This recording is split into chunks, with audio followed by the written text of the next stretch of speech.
Hello, welcome to my gin vlog. My name is Amanda, aka the Gin Lady, and tonight I plan to take you through a little bit about botanicals in gin.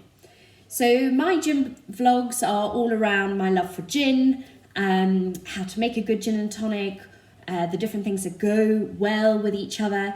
But tonight, what I thought I would chat about is actually the key ingredient of gin. And that are the botanicals that go in the gin, but in particular, juniper. So you will probably all know that gin can only be gin if it contains juniper. It's an alcohol with juniper as its primary flavour. And juniper has to be the dominant flavour of any gin in order to classify as a gin. So juniper is an interesting berry. The juniper berry was originally introduced by monks in France or perhaps Holland 700 years ago to cover the mask of the alcohol that the monks were using largely for health properties. So gin was created through the masking of an alcoholic spirit in order to make it more palatable using juniper.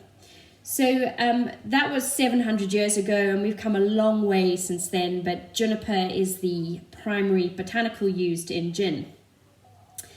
Now, juniper grows on the juniper bush, which is actually a conifer, and interestingly grows across the northern hemisphere and is generally quite hardy. But surprisingly in the UK, much of the juniper in England we have lost, and there isn't very much juniper in England, so most of the juniper that is used is imported. However, as Scotland is the home of gin, which many people don't know, 70 to 80% of all British gin comes from Scotland, I'm delighted to say that juniper is growing well in Scotland, largely on the drier east coast of Scotland. So hurrah for juniper and hurrah for Scotland. Now, juniper can also be used in cooking. I personally have used juniper to tenderize venison. If you soak venison overnight with juniper berries and some red wine and lots of marinade, it can really help tenderize it before you cook it the next day. Now, if you don't have juniper berries, the advice is just to throw in a large slug of gin. Now, some people might think that that's a waste, but it does work. The juniper berry grows on the female juniper bush, the conifer bush. So there are male and female plants, and it's only the females that grow the berries. And in fact, they're actually cone-shaped. They're not berries. They are the seeds of the bush, and they take about 18 months to mature. So they go from a green colour right through to a dark purpley colour, and it takes about 18 months for those berries to mature. So the ones you'll be familiar with will be the darker purple ones, which you normally can get in herb racks or spices, and they are quite useful for adding to your gin. So we can't really just talk about juniper. Although it's the primary flavour of gin, you can create a variety of flavours of gin using a wide range of botanicals, right from coriander to rosemary, to things like rose petals, different types of peppers, cassis. Lots of different botanicals have been used in gin. So tonight I wanted to show you some of the botanicals that you can get in gin. You've got cardamom pods here.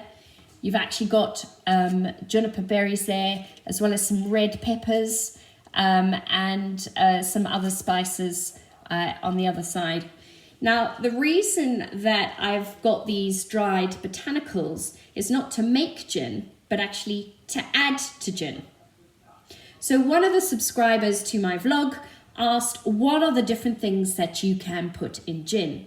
So my recommendation is to look at the gin bottle. So every single gin will name the botanicals, roughly between sort of 7 and 10 botanicals in a gin. They can range quite considerably.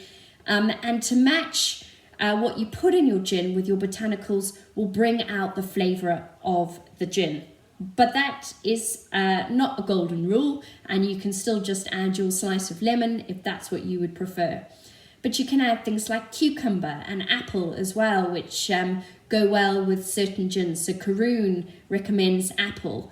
I had a fantastic gin up in the Highlands called Gilt, and in fact I had a lovely piece of heather in my gin, which was wonderful. So thinking about where the gin comes from, the variety of plants that grow nearby that gin, and add that to your gin and tonic. But the great thing is this is all a personal taste. So tonight, in order to celebrate botanicals and celebrate spice, I have chosen an itty bitty bottle of gin.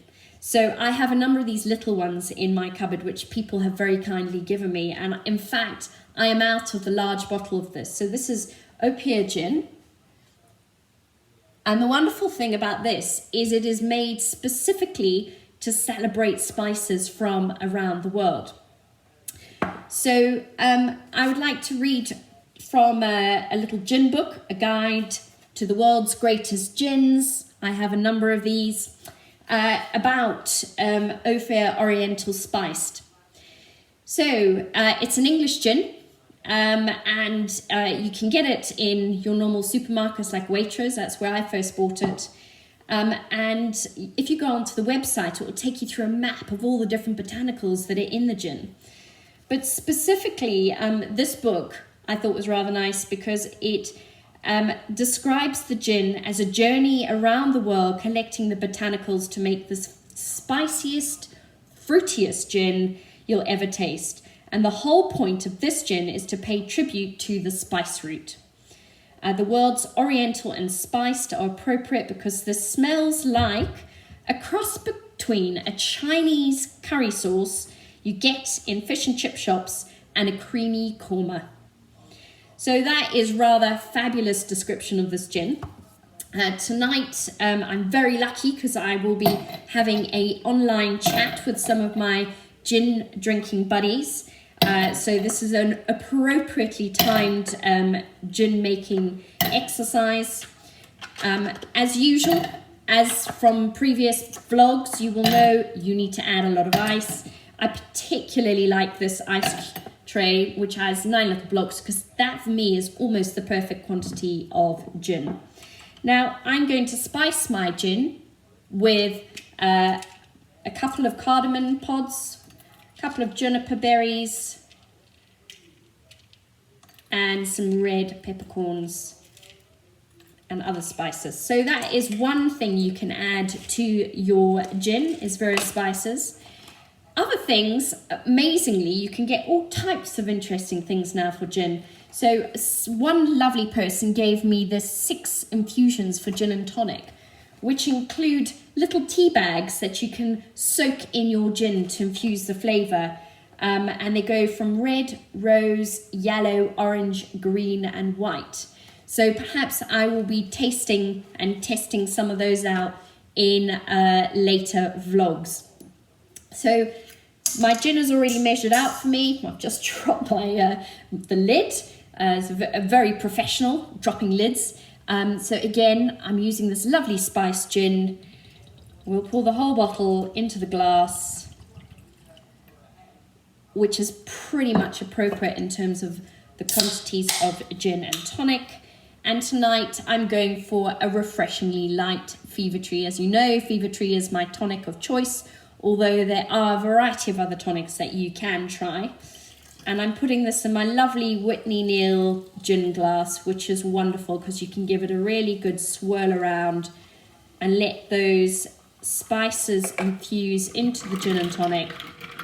Listen to that ice, how fabulous.